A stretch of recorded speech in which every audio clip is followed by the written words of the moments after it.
مێژوویەک کە بە خوێنی کچانی کورد نووسرایەوە. جیهان بۆ پشتیوانی لێیە پەژا ڕادەپەڕێت. ئامادەکردنی شارپرێس. ڕۆژی سیویەکی ئەیار هەڵمەتێکی فراوانی دەڕۆژە لە چوار پارچەی کوردستانەوە سەرتاسەری جیهانی بۆ پشتیوانی لە یەکینەکانی پاراستنی ژنان نیەپەژە دەستی پێکرد.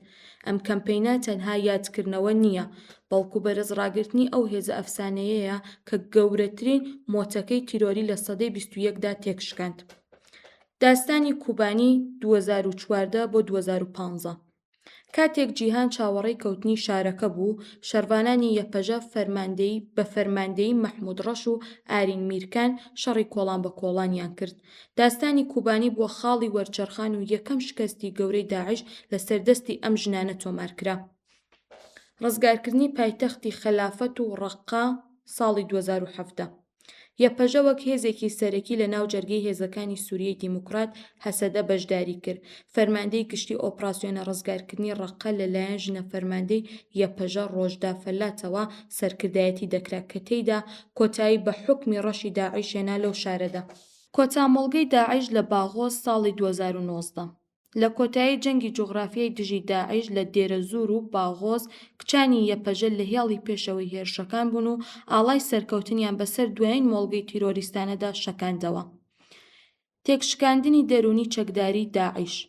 یەپەژە تەنها لە ڕووی سەربازیەوە سەرکەوتنی بەدەست نەهێنا، بەڵکو لە ڕووی دەرونیەوە داعشی داڕماند، چونکە چەکدارانی داعش لەو بڕوایەدا بوون ئەگەر لەسەر دەستی ژن بکوژێن ناچنە بەهەشتەوە. ئەمە وای کردبوو کە تەنها لە بیستنی دەنگی کچانی یەپەژە لە ئامێرە تەڵەکاندا بتۆقن. ڕزگارکردنی ئێزەدیەکان. لە کارەساتەکەی ساڵی 2014 شەنگالدا شەروانانی یەپەژە لە ڕێزی پێشەوەی ئەو هێزانە بوون کە ڕێڕەوێکی مرۆییان کردەوە و هەزاران ژن و منداڵی ئێزەدیان لە چنگی داعش ڕزگار کرد. گۆڕینی تێڕوانینی کۆمەڵایەتی.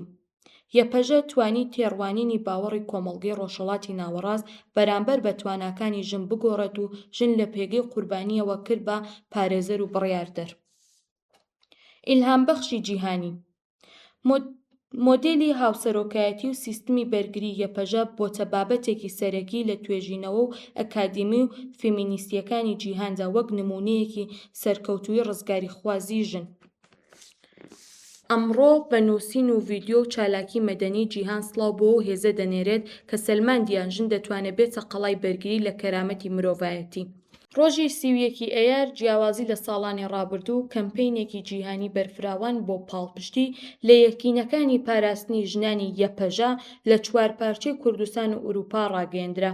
یەپەژە وەک دەستگایەکی سەربازی پێشەنگ کە لەلایەن ژنانی ڕۆژئاواوە بونیادنرا تەنها هێزێکی بەرگری نییە، بەڵکو مێژوونووسی تێکشکاندنی گەورەترین ڕێکخراوەی تیرۆریستی جیهانە واتە داعش. لەم دەڕۆژەدا بە چالاکی مەدەنی و میدیایی پێگەی مێژووی ئەم هێزە بەرز ڕادەگیرێت.